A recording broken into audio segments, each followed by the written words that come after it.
अंधेरे में मोबाइल की रोशनी में इलाज, कहीं हाथों में पंखे। गर्मी से बेहाल मरीजों की ये तस्वीरें किसी दूरदराज के गांव की नहीं, बल्कि महोबा जिला अस्पताल की हैं। वो अस्पताल जहां महोबा ही नहीं बल्कि पड़ोसी राज्य मध्य प्रदेश के सीमावर्ती इलाकों से भी मरीज इलाज के लिए पहुंचते हैं। भीषण गर्मी और उमस के बीच दोपहर करीब 1:30 बजे अस्पताल का मुख्य चेंजओवर खराब हो गया। देखते ही देखते पूरे अस्पताल की बिजली गुल हो गई। हालात इतने खराब हो गए कि करीब 3 घंटे तक अस्पताल अंधेरे में डूबा रहा। सबसे ज्यादा परेशानी इमरजेंसी और आईसीयू वार्ड में भर्ती गंभीर मरीजों को उठानी पड़ी। बिजली गुल होने के बाद अस्पताल का जनरेटर भी ओवरलोड के कारण काम नहीं कर सका। नतीजा ये हुआ कि मरीजों को ड्रिप लगाने और इलाज करने के लिए डॉक्टर और स्टाफ को मोबाइल की टॉर्च का सहारा लेना पड़ा। और मरीज को पंखा कर रहे हैं सर, अपने हाथ से देख लीजिए।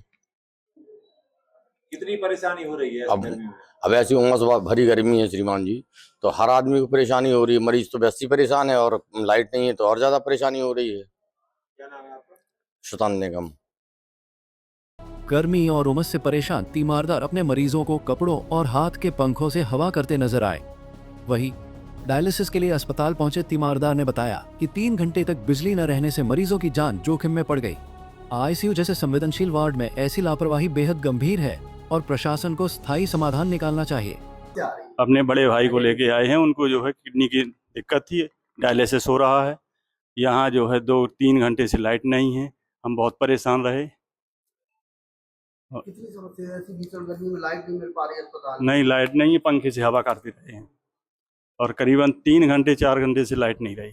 सुबह ही से जो है आना जाना रहा लाइट का जी। यहाँ तो जनरेटर की व्यवस्था होती होगी। अब ये सब कुछ होती है लेकिन नहीं हुई अभी। हाँ। यहाँ की जो इसके बारे में स्टाफ से बात की? नहीं गए थे, कह रहे थे लो ठीक हो रही है, लाइट खराब हो गई है। गए थे। किस वार्ड में भर्ती हैं आप? ये आईसीयू में। हाँ, तो गंभीर मरीज होते बिल्कुल है, हैं। उसमें कोई शक नहीं है। गंभीर मरीज है, दिक्कतें हैं बहुत ज्यादा। सभी मरीज परेशान थे 4 घंटे से। क्या कहना चाहेंगे प्रशासन से? नहीं, व्यवस्थाएं होना चाहिए, अच्छी व्यवस्थाएं होनी चाहिए। जिला अस्पताल है, कोई ग्रामीण क्षेत्र का तो है नहीं। बिजली संकट का असर सिर्फ मरीजों के इलाज पर ही नहीं पड़ा, बल्कि अस्पताल की तमाम जरूरी स्वास्थ्य सेवाएं भी ठप हो गई। Pathology lab, x ray, CT scan, dialysis और ब्लड टेस्ट जैसी महत्वपूर्ण जांचें घंटों प्रभावित रहीं। अस्पताल का स्टाफ भी हालात के सामने बेबस दिखाई दिया। वहीं अस्पताल प्रशासन के मुताबिक मुख्य चेंजओवर में तकनीकी खराबी आने के कारण यह संकट पैदा हुआ, जिसे 3 घंटे बाद बहाल कर दिया गया। विद्युत आपूर्ति ऐसी कि 9 बजे के आसपास जो हमारा जो मेन चेंजओवर है, जिसमें 11,000 और 13,000 की लाइन चलती है, वो अचानक फॉल्ट हो गया और जिससे सब जगह सप्लाई पूरे हॉस्पिटल में जाती है, तो पूरी हॉस्पिटल की सप्लाई जो है पूरी हैम्पर्ड हो गई। काफ़ी प्रयास किया कि शायद आ जाए, लेकिन वो बन ही नहीं सकती थी।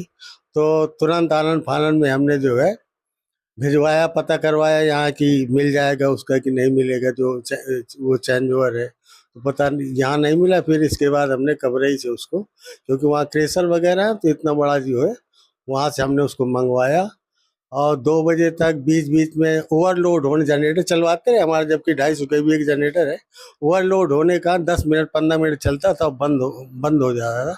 तो उसको शासन को लिखेंगे कि यहाँ कम से कम 500 HP का जनरेटर चाहिए, तब भी वो लोड मेकअप कर पाएगा।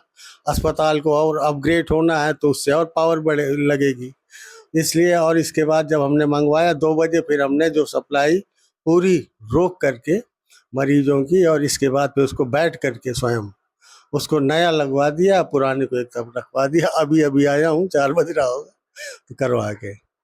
फिलहाल अस्पताल की बिजली व्यवस्था तो बहाल हो गई है, लेकिन 3 घंटे तक जिला अस्पताल की स्वास्थ्य सेवाओं का इस तरह वेंटिलेटर पर पहुंच जाना कई गंभीर सवाल खड़े करता है। आखिर अगर बिजली संकट कुछ और देर बना रहता तो गंभीर मरीजों की जिम्मेदारी कौन लेता? ये सवाल अब अस्पताल प्रशासन और स्वास्थ्य विभाग दोनों के सामने खड़ा है। पंजाब केसरी टीवी के लिए महोबा से अमित श्रोतीय की रिपोर्ट।